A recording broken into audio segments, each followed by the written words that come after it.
l'héritage du 15 de France de ces 4 dernières années, mais aussi à plus long terme, était riche.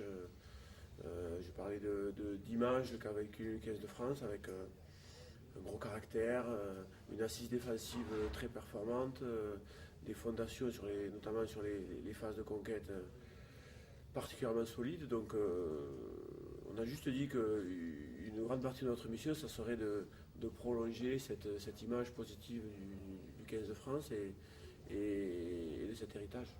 La répartition se fait très naturellement entre nous trois, quoi. Il n'y a aucun souci, quoi. C'est Philippe, le chef d'orchestre, et voilà, il a la baguette, des fois il nous la confie, et ça se passe, je vous dis, sans le moindre souci.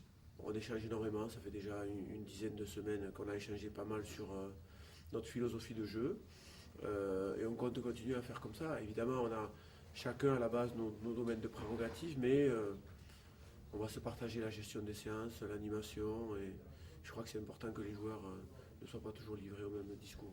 Oui, je crois qu'aujourd'hui c'est ça le haut niveau, oui. Pas mal de nations fonctionnent de cette manière-là depuis longtemps.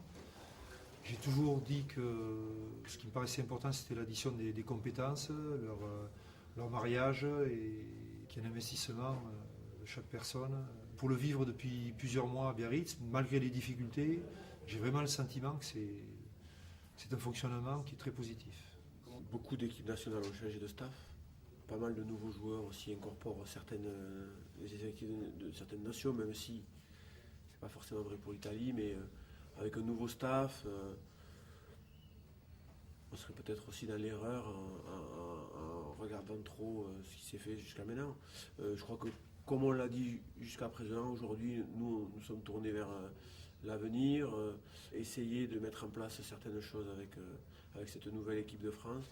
Donc on va effectivement plus s'attacher à regarder notre niveau de jeu, nos performances, que travailler sur les points forts de l'adversaire. Voilà. Aujourd'hui, mon attente elle est là, quoi. Et c'est voir ces joueurs là qui arrivent, qui ont quand même une certaine solidité, quoi, parce qu'ils ont vécu quand même des choses assez extraordinaires en Coupe du Monde pour certains, et de les voir arriver là, plein d'enthousiasme, plein d'envie, et se dire que voilà, on a envie de bosser avec eux, de se mettre à leur service pour qu'ils puissent vraiment aller au bout de ce qu'ils ont envie de vivre, quoi. J'ai ce sentiment qu'ils ont envie de plus, quoi, aujourd'hui.